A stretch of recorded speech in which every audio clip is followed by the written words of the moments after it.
Welcome to Global War Watch Network. Today, we are talking about a huge development in undersea warfare, one that could seriously reshape the strategic map of the Indo Pacific. Hey, if you're into this kind of analysis, make sure you hit that subscribe button so you never miss an update. Now, let's get right into it. So, get this. India's underwater power just got a massive upgrade.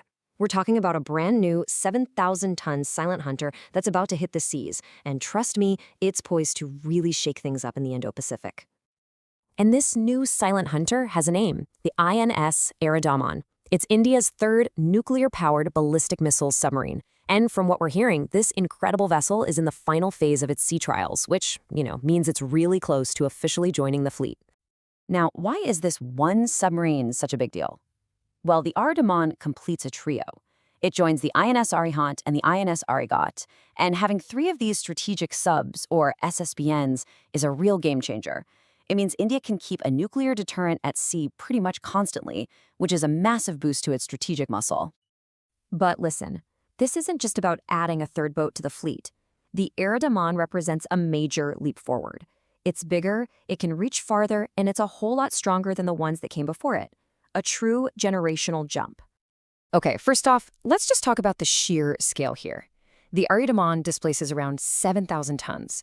And that immense size isn't just for show. It translates directly into more room for everything. More advanced systems, more fuel for longer patrols, and most importantly, more missiles. And that brings us to the farther part of the equation. The Arihant is built to carry the K-4 ballistic missile. We're talking about a reported range of 3,500 kilometers. This allows India to hold targets at risk from deep within the safety of the ocean, extending its strategic reach like never before. So, to put it simply, the Aridhaman and the fourth submarine that's already in the works are a whole different league compared to the first two. They are physically larger, which means they can carry more missiles and are packed with better systems to ensure they survive. It's a clear evolution in India's undersea design and power. But all this incredible hardware, all this advanced tech, serves a very, very specific purpose. It's not just about building a cool submarine. It's all about locking in a core principle of India's national security doctrine. And that principle is built around what's called the nuclear triad. Now, if you follow defense, you know this is the gold standard for nuclear powers. It means you have the ability to launch a nuclear response from land-based missiles, from aircraft in the air, and from submarines hidden deep under the sea. The whole point of having that triad is to guarantee something called a second strike capability. This is the absolute bedrock of nuclear deterrence. It sends a crystal clear message. Even if you hit us first, we absolutely will have the power to hit you back, and hard. So that brings up the key question, right? Land-based missile silos and air bases. Well, their locations are generally known, they can be targeted. So what makes a submarine so different? Why is it the most critical piece of this puzzle? Well, it all comes down to three things. First, stealth. These things can literally vanish into the ocean. Second, endurance. Because they're nuclear-powered, they can stay submerged and on patrol for months at a time. And that leads to the third and most important point, survivability. You can't destroy what you can't find, making the SSBN the one leg of the triad that can guarantee that second strike. Okay, so let's shift from strategic theory to some hard-nosed geopolitics.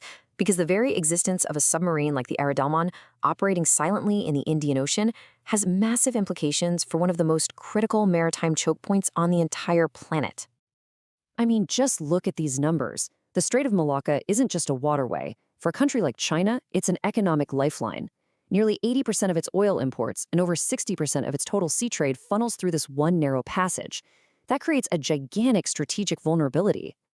And as one analyst put it, this creates a powerful strategic edge. An undetectable Indian SSBN patrolling near these sea lanes is a latent capability.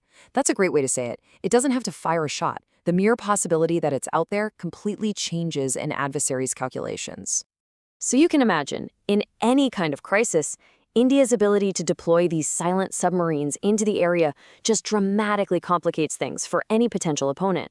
The strategic cost and the risk of trying to push naval power through that strait into the Indian Ocean just went way, way up. So what we're really witnessing with the arrival of the INS Aridhaman isn't just a new ship entering service. It really marks a new chapter in the strategic story of the Indo Pacific.